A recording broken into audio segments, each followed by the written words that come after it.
হযরত মাওলানা মুফতি হাবিবুর রহমান আজিজি দামাত বরকাতুহুম আলিয়া, ইমাম ও খতিব সুবর্ণা জামে মসজিদ, কেরানীগঞ্জ, ঢাকা। আমি হযরতকে তার মূল্যবান আলোচনা পেশ করার জন্য সবিনয় অনুরোধ জানাচ্ছি। السلام عليكم ورحمة الله وبركاته. الحمد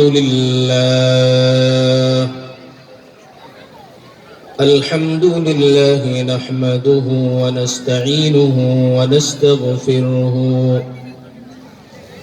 ونعوذ بالله من شرور أنفسنا ومن سيئات أعمالنا. من يهده الله فلا مضل له ومن يضلله فلا هادي له. ونشهد أن لا إله إلا الله وحده لا شريك له. ونشهد أن سيدنا وسندنا وحبيبنا ومولانا محمدا عبده ورسوله، المبعوث إلى الأسود والأحمر لتكميل مكارم الأخلاق. لا يخلق نبي ورسول بعده، ولا أمة بعد أمته، ولا شريعة بعد شريعته، ولا كتاب بعد كتابه. صلى الله تعالى عليه وعلى آله وأصحابه الذين هم خلاصة العرب العرباء وخير الخلائق بعد الأنبياء.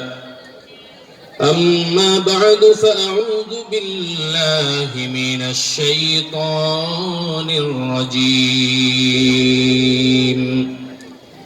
فقد قال الله تبارك وتعالى في كلامه المجيد وفي فرقانه الحميد: بسم الله الرحمن الرحيم.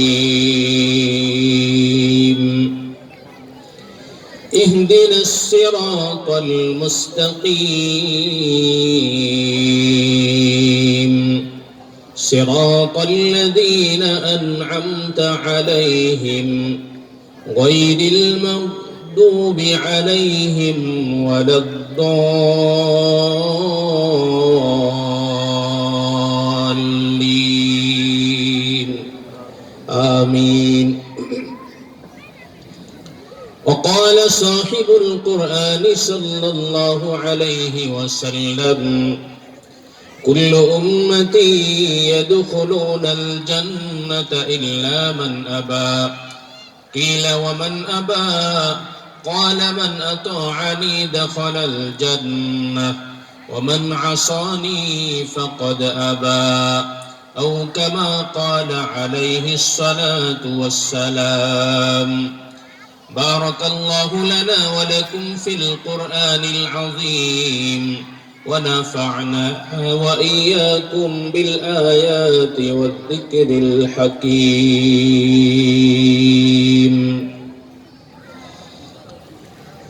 সকলেই মুহাব্বতের সাথে মুহাম্মদুর রাসূলুল্লাহ সাল্লাল্লাহু আলাইহি ওয়াসাল্লামের শানে একটি দরুদ পাঠ করি। আল্লাহুম্মা সাল্লি আলা মুহাম্মাদিন ওয়া আলা আলি মুহাম্মাদ كما صليت على إبراهيم وعلى آل إبراهيم إنك حميد مجيد.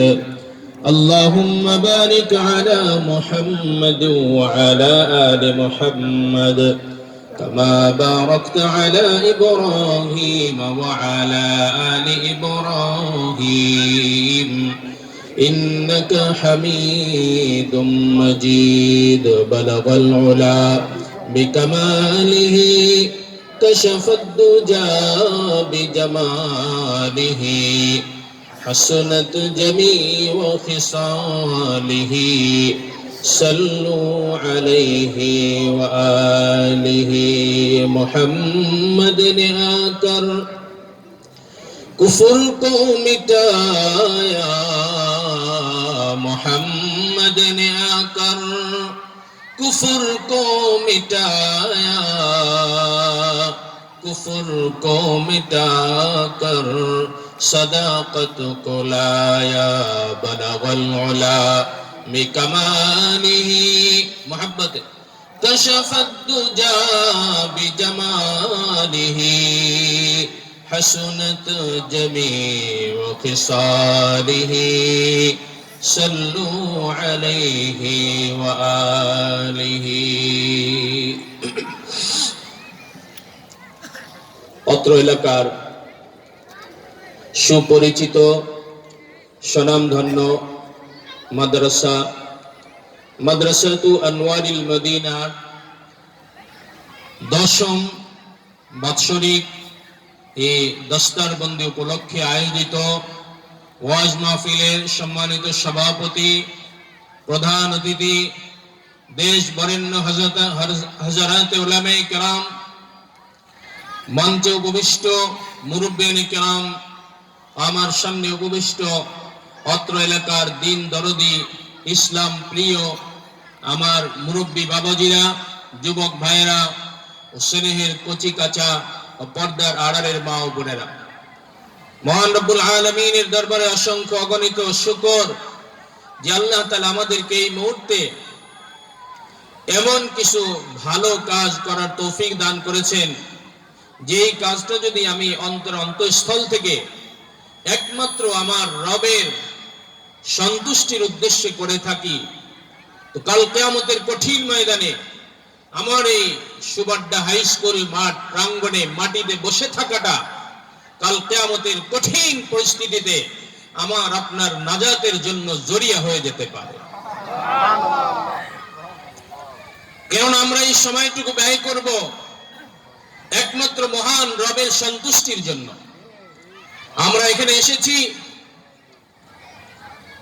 দেশ বরেণ্য উলামায়ে কেরামদের জবান থেকে কোরআন হাদিসের মণি মুক্তা তুল্য কিছু দামি কথা শুনব এবং আমল করব এই নিয়তেই তো আসছি কি বলেন না অন্য কোনো নিয়তে আসছি মেহেরবানি করে যে সমস্ত বাবাজিরা যুবক ভাইয়েরা সামনে বসে আছেন একটু নড়াচড়া দিয়ে সচল থাকতে হবে কি থাকতে হবে সচল থাকা লাগবে কারণ এখানে কিছু মাসাইল কিছু দ্বীনি কথাবার্তা মুযাকারা হবে পারস্পরিক আলোচনা আমি বলবো আপনারা শুনবেন বুঝবেন বুঝলেন কি বুঝলেন না হা বা না বলে আমাকে কি করতে হবে আশ্বস্ত করতে হবে হ্যাঁ হুজুর আপনার কথা বুঝেছি বুঝতেছি যদি একেবারে নীরব বোবার মতো বসে থাকেন তাহলে আমি কথা বলে কি পাবো না শান্তি পাবো না এই জন্য আমার কথা একটু হা হু করতে সারা শব্দ দিতে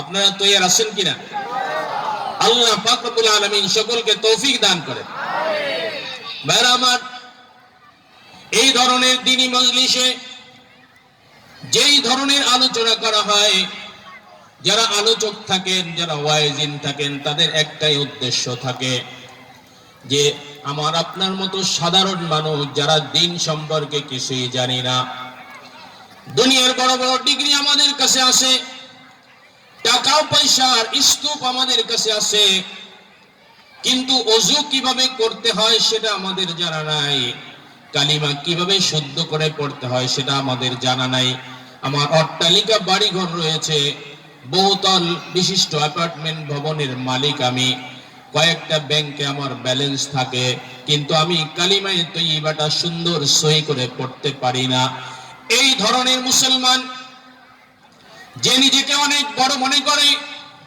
কিন্তু ঈমান আমলের বিচারে যদি বিচার করা হয় তাহলে মক্তবে পড়া ছোট্ট বাচ্চাটা 5 বছর 6 বছরের বাচ্চাটা ঈমান আমলের ব্যাপারে যতটুকু জানে দুনিয়ার একজন প্রতিষ্ঠিত ব্যক্তি বাড়ি গাড়ির মালিক সম্পদের মালিক জায়গা জমির মালিক যাকে জমিদার বললেও ভুল হবে না ওই লোকটাও এই আখিরাতের বিচারে আল্লাহ এবং আল্লাহর রাসূলের বিচারে এই 5 বছরের বাচ্চাটার সামনেও সে দাঁড়াতে পারবে না।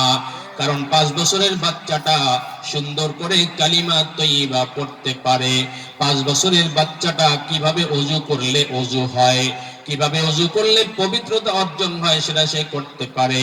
কিভাবে ওযু করে নামাজ আদায় করে রবের সামনে দাঁড়িয়ে রবকে ডাক দিলে রব খুশি হয়ে যায়। 7 আসমানের উপরে, লৌহে মাহফুজের উপরে আর শাজিমের উপরে আল্লাহ পাক রব্বুল আলামিন বসে ওই বাচ্চার ডাকে সাড়া দিয়ে ফেলেন। সেটা বাচ্চা ভালো জানে, কিন্তু ওই দুনিয়াদার যার মধ্যে ঈমান আমলের সিদে ফোঁটাও নাই, কিন্তু সম্পদের পাহাড় রয়েছে, কাল কিয়ামতের ময়দানে ওই সম্পদশালী ব্যক্তিকে আর ছোট্ট এই 5 বছরের মক্তবের বাচ্চাটাকে যদি এক পাল্লায় দাঁড় করিয়ে দেওয়া হয়, তাহলে দুনিয়ার মানুষের বিচারে নয়, আমার আল্লাহর বিচারে ওই 5 বছরের বাচ্চাটার শ্রেষ্ঠত্ব প্রমাণিত হবে। আওয়াজ করে বলেন ঠিক কিনা? ভাইরা আমার, তাহলে কি করতে হবে? আমাকে যদি দামি বানাতে হয়, বাড়ি গাড়ির মালিক হলে আমি দামি হতে পারবো না, সম্পদের মালিক হলে আমি দামি হতে পারবো না, দুনিয়ার বিভিন্ন দেশের বড় বড় ইউনিভার্সিটির ডিগ্রির মালিক হলে আমি বড় হতে পারবো না, দামি হতে পারবো না। আমি যদি দামি হতে চাই, তাহলে দুনিয়ায় থাকা অবস্থায় আমার রবকে চিনতে হবে, আমার রসুলকে চিনতে হবে, আমার ঈমানকে চিনতে হবে, আমার দ্বীনকে চিনতে হবে, আমার আমলকে খাঁটি করতে হবে, আমার পরকালের ব্যাপারে জানাশোনা থাকা লাগবে এবং আমল থাকা লাগবে। এই ধরনের দ্বীনি মজলিস উলামায়ে কেরামগণ এটাই করে থাকেন। কিছু এমন কিছু বিষয় যেটা আমরা 40, 50, 60 বছর পার হয়ে যাওয়ার পরও শিখতে পারি না, উলামায়ে কেরামগণ আমার আপনার মতো সাধারণ মুসলমানদেরকে ওই জিনিসটাই শিক্ষা দেওয়ার চেষ্টা করেন। এই জন্য ভাইরা, এটা হলো দ্বীনি মজলিস, আর এই দ্বীনি মজলিসের দাম আল্লাহ পাক রব্বুল আলামিনের কাছে সমস্ত মজলিসের চাইতে বেশি। এই মজলিসের পথ চলা শুরু হয়েছিল রূহের জগতে। এই যে কিছু শিক্ষা দেওয়া এবং শিক্ষা করা, এক কথায় দ্বীন শিখা, ঈমান শিখা, আমল শিখার যে মজলিস আজকে আমরা করতেছি, এই মজলিসের বয়স 100 বছর, 200 বছর, 1000 বছর, লক্ষ বছর নয়, বরং এই মজলিসের বয়স আরো লক্ষ লক্ষ বছর আগে আল্লাহ পাক রব্বুল আলামিন যেদিন হযরত আদম আলাইহিস সালাতু ওয়াস সালামকে সৃষ্টি করলেন, আদম আলাইহিস সালাতু ওয়াস সালাম দুনিয়ার সকল মানুষের আদি পিতা, দুনিয়ার সকল সরল সোজা মানুষের আদি পিতা। যারা বিশ্বাস করে যে আমি মানুষের সন্তান, আবার কিছু এমন জ্ঞান পাপী রয়েছে যে বিশ্বাস করে না আমি মানুষের সন্তান, সে মনে করে যে আমার বাপ দাদা মনে হয় বানর ছিল। কি ছিল? কিছু মানুষ এমন রয়ে গেছে যারা নিজেদেরকে বুদ্ধিজীবী বলে, কিন্তু উলামায়ে কেরামগণ বলেন যে এই সমস্ত বুদ্ধিজীবীর বুদ্ধি ঠ্যাঙ্গের নিচে থাকে। কোথায় থাকে? এই সমস্ত বুদ্ধিজীবীর বুদ্ধি ঠ্যাঙ্গের নিচে থাকে। যারা বুদ্ধির ঠেলায় বলে দেয় যে মানবের পূর্বপুরুষ বানর থেকে আসছে, জোরে বলেন নাউজুবিল্লাহ। এটা সরাসরি কোরআন বিরোধী কথা। এটা যদি কেউ কোন মুসলমান বলে তার ঈমান থাকবে না। কোন মুসলমান যদি এই কথায় বিশ্বাস করে, কোন মুসলমান যদি এই কথায় সাপোর্ট দেয়, তাহলে তার ঈমান থাকবে না। আল্লাহ পাক রব্বুল আলামিন সূরা নিসার প্রথম আয়াতের মধ্যে পরিষ্কারভাবে ঘোষণা করেছেন, ইয়া আইয়ুহান নাসুত্তাকু রাব্বাকুমুল্লাযী খালাকাকুম মিন নাফসিন ওয়াহিদা। হে দুনিয়ার মানুষেরা, তোমরা ওই আল্লাহকে ভয় করো যিনি তোমাদেরকে এক সত্তা থেকে সৃষ্টি করেছেন। জোরে বলেন, সেই এক সত্তাকে। আমার আপনার দুনিয়ার সমস্ত মানুষের আদি পিতা হযরত আদম আলাইহিস সালাতু ওয়াস সালাম থেকে আমাদেরকে আল্লাহ পাক সৃষ্টি করেছেন। কিন্তু দুনিয়াতে কিছু জ্ঞান পাপী শিক্ষিত নামে এমন কিছু মূর্খ মানুষ রয়েছে, তারা বলে যে বনি আদমের পূর্বপুরুষ আসছে বানর থেকে। তো ওই শ্রেণীর মানুষরা যারা সরল সহজ মুসলমান ঈমানদার, আল্লাহ পাক রব্বুল আলামিন লক্ষ কোটি বছর পূর্বে হযরত আদম আলাইহিস সালামকে সৃষ্টি করলেন। আদম আলাইহিস সালাতু ওয়াস সালামের পৃষ্ঠদেশ থেকে কিয়ামতের আগ পর্যন্ত যত আদম সন্তান দুনিয়াতে আসবে, সকল সন্তানের রূহকে একত্রিত করে আল্লাহ পাক রব্বুল আলামিনের যে কুদরতি হাত আছে, সেই হাতের উপরে আল্লাহ পাক সকলের রূহটাকে একত্রিত করলেন, রাখলেন। তারপরে জিজ্ঞাসা করলেন, ওয়াইদ আখাযা রাব্বুকা মিন বানি আদম وَإِذْ أَخَذَ رَبُّكَ مِنْ بَنِي آدَمَ مِنْ ظُهُورِهِمْ ذُرِّيَّتَهُمْ وَأَشْهَدَهُمْ أَلَسْتُ بِرَبِّكُمْ قَالُوا بَلَى।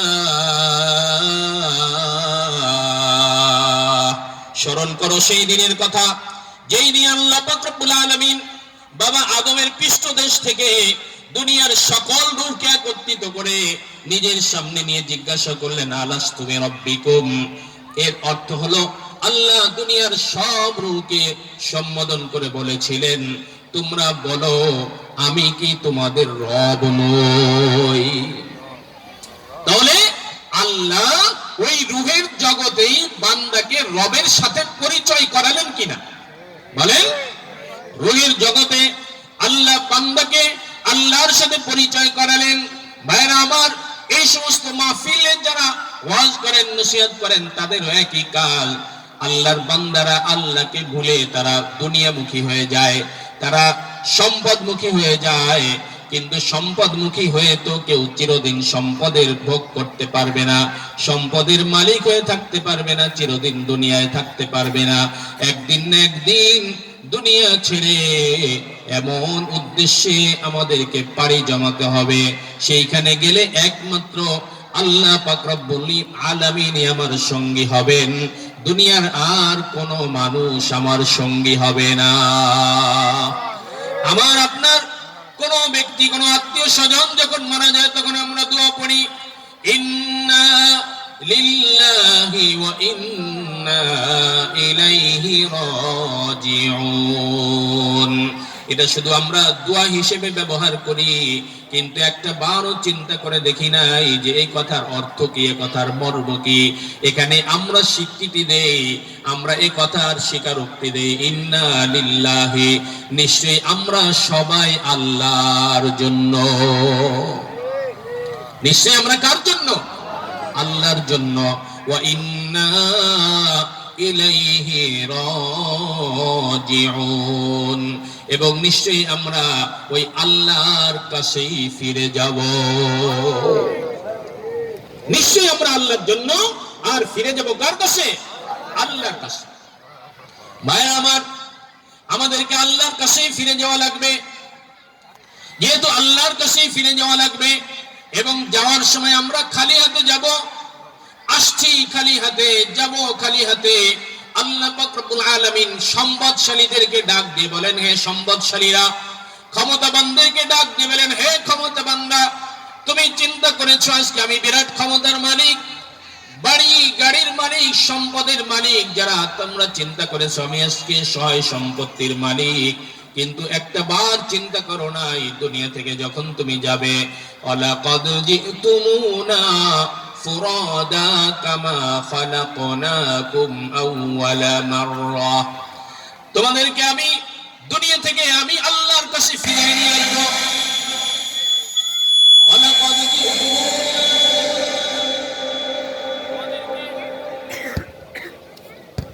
আমি আল্লাহর কাছে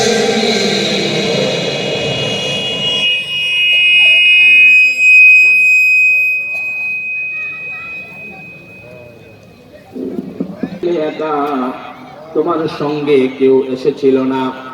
বন্ধুরা আমার, আমরা যখন দুনিয়াতে আগমন করেছিলাম, আমার সঙ্গে কি কেউ এসেছিল? হ্যাঁ, আমি কি কোনো ডিগ্রির মালিক ছিলাম? আমি কি তখন কোনো বাড়ির মালিক ছিলাম? কোনো ব্যাংক ব্যালেন্সের মালিক ছিলাম? কোনো সন্তানের বাবা ছিলাম? কোনো বিবির স্বামী ছিলাম? কোনো স্বামীর বিবি ছিলাম? এরকম কিছুই ছিলাম না। আল্লাহ পাক বলেন, যেভাবে দুনিয়াতে আগমনের সময় তুমি একা এসেছিলে, তোমার সঙ্গে কেউ ছিল না, আবার যখন দুনিয়া থেকে তোমাকে আমি ফিরিয়ে নিয়ে আসবো, ওই রকম একা একই তোমাকে আমি ফিরিয়ে আনবো। দুনিয়াতে সম্পদের মালিক থাকো, বাড়ি গাড়ির মালিক থাকো, ব্যাংক ব্যালেন্সের মালিক থাকো, পদ পদবীর মালিক থাকো, সন্তান সন্ততির মালিক থাকো, অনেক বন্ধু বান্ধবের সঙ্গী থাকো, যত বড়ই ক্ষমতাবান হও না কেন, যখন তোমাকে আমি ডাক দেব, আমার এই এক ডাকে তোমার দুনিয়ার সব সম্পর্ক ছিন্ন হয়ে যাবে। তখন তোমার পাশে আর কেউ থাকবে না, তোমার টাকা পয়সাও থাকবে না, বাড়ি গাড়িও থাকবে না, ভাই বন্ধুও থাকবে না। ভালো করে মনে রাখবা, তোমাকে যখন কবরের উদ্দেশ্যে নিয়ে যাওয়া হবে, কবরে নামানোর জন্য দুই পাশ থেকে দুইজন ব্যক্তি তোমার কবরে নামবে।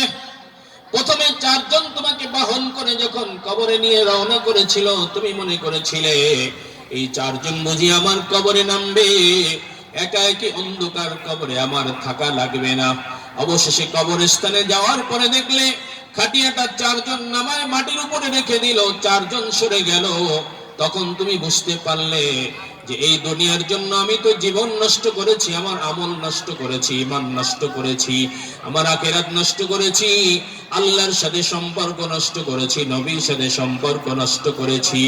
যেই দুনিয়ার জন্য আমি আখিরাত নষ্ট করলাম, আল্লাহর সাথে সম্পর্ক নষ্ট করলাম, নবীর সাথে সম্পর্ক নষ্ট করলাম, আমার ঈমান আমলকে বরবাদ করে দিলাম, সেই দুনিয়া তো আমাকে ত্যাগ করে দিল, সেই বাড়ি তো আমাকে থাকতে দিল না, সেই বাড়ি থেকে আমাকে বের করে দিল, বিবি বাচ্চা তো আমার থেকে আলাদা হয়ে গেল, এই চারজন বুঝি আমার সঙ্গে যাবে। অবশেষে দেখলাম এই চারজন আমার সঙ্গে যায় না। তারপরে চিন্তা করলাম যে দুইজন আমার কবরে নেমেছে, তারা বুঝি আমার সঙ্গে যাবে। অবশেষে দেখলাম ওই দুইজন আমাকে কবরে শুয়ে রেখে তারাও লাফ দিয়ে উঠে গেল। এরপরে দেখি আমার কবরের উপরে বাঁশের চাটাই দিয়ে বাঁশ কবরকে বন্ধ করে দিল, তারপরে মাটি দিল, ওই মাটিকে এমন ভাবে চাপা দিল দুনিয়ার কোনো আলো বাতাসের যেন আমার কবরের মধ্যে প্রবেশ করতে না পারে, এমন ভাবে তারা আমাকে কবরে মাটি চাপা দিয়ে রেখে আসবে।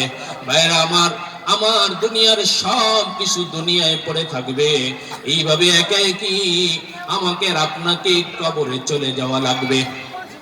যে আল্লাহ আমাকে রূহের জগতে লালন পালন করলেন, সেই আল্লাহ আমাকে মাতৃগর্ভে লালন পালন করলেন, সেই আল্লাহ আমাকে দুনিয়ার জীবনেও লালন পালন করলেন, ওই কবরের জগতেও আমাকে ওই আল্লাহই লালন পালন করবেন। এখন যদি আমার সাথে আল্লাহর সাথে সম্পর্ক ভালো না থাকে, আল্লাহর সাথে যদি সম্পর্ক বন্ধুত্বপূর্ণ না থাকে, তো কবরে কি আল্লাহ আমার পাশে এসে দাঁড়াবেন? কি বলেন? কবরে আল্লাহ আমার পাশে এসে দাঁড়াবেন না। কাজেই ভাইরা আমার, যারা আল্লাহর থেকে দূরে রয়েছে, যারা দিন থেকে দূরে রয়েছি, তাদেরকে এই ধরনের মজলিসে আসতে হবে, উলামায়ে কেরামগণের সাথে সম্পর্ক তৈরি করতে হবে, ঈমানদারের সাথে সম্পর্ক তৈরি করতে হবে। ঈমানদারের সাথে যদি সম্পর্ক তৈরি করি, আমার ঈমানের উন্নতি হবে। উলামায়ে কেরামের সঙ্গে যদি সম্পর্ক তৈরি করি, আমার আমলের উন্নতি হবে। আমার আমলের উন্নতি যদি হয়, ঈমানের উন্নতি যদি হয়, তাহলে মৃত্যুর সময় আমার ঈমান আমল নসিব হবে। আর ঈমান আমল নসিব হয়ে যদি আমি কবরে যেতে পারি, তো কবরে আমার একা একই থাকা লাগবে না, কবরে আমার সঙ্গে স্বয়ং মহান রব্বুল আলামিন সঙ্গ দিবেন, ফেরেশতাদেরকে নির্দেশ দিবেন, হে ফেরেশতারা, খবরদার খবরদার, আমার অমুক বান্দা অমুকের ছেলে অমুক, আমার অমুক বান্দি অমুকের মেয়ে অমুক, সে দুনিয়ায় থাকা অবস্থায় আমি আল্লাহকে খুশি করে আসছে, আমি আল্লাহকে সন্তুষ্ট করে আসছে, আমি আল্লাহকে রাজি করে আসছে, আমার সাথে ভালো বন্ধুত্বপূর্ণ সম্পর্ক তৈরি করে আসছে। খবরদার খবরদার, আমার বান্দার কবরে যেন বিন্দু পরিমাণ কষ্ট না হয়। এইভাবে আল্লাহর সাথে সম্পর্ক যদি তৈরি করতে পারি, তাহলে আমার কবরের জিন্দেগি, যেখানে আমাকে 1000 বছর থাকতে হবে, কত হাজার বছর থাকা লাগবে, অন্ধকার ঘর, সাপ বিচ্ছুর ঘর, পোকামাকড়ের ঘর, একাকিত্বের ঘর, নির্জনতার ঘর, বিপদের ঘর, মুনকার নাকিরের ঘর, এই ঘরে অন্য কেউ আমার সঙ্গী না হলেও স্বয়ং রব, স্বয়ং রব্বে করিম, যিনি আমার জীবন চলার সাথী, আমার দুনিয়ার সঙ্গী, আমার মাতৃজগতের সঙ্গী, রোগের জগতের সঙ্গী, সেই রব্বে করিম আরশে আজিমের মালিক, জান্নাত জাহান্নামের মালিক, সমস্ত নবীদের সৃষ্টিকর্তা, তিনি ওই কবরে আমার সঙ্গী হয়ে যাবেন। জোরে সরে বলি আলহামদুলিল্লাহ। তো আল্লাহকে সঙ্গী কে কে বানাইতে চান? একটু হাত উঁচা করে দেখি। নারে তাকবীর। আল্লাহ সবাই তোমাকে কবরে সঙ্গী বানাইতে চাই, তো কবরে যাওয়ার আগ পর্যন্ত দুনিয়ার জিন্দেগিতেও তোমার সঙ্গী হওয়ার তৌফিক দান করো। আল্লাহ পাক রব্বুল আলামিন বলেন, ওয়াইনা সাআলাকা ইবাদি আন্নী ফাইন্নী করিব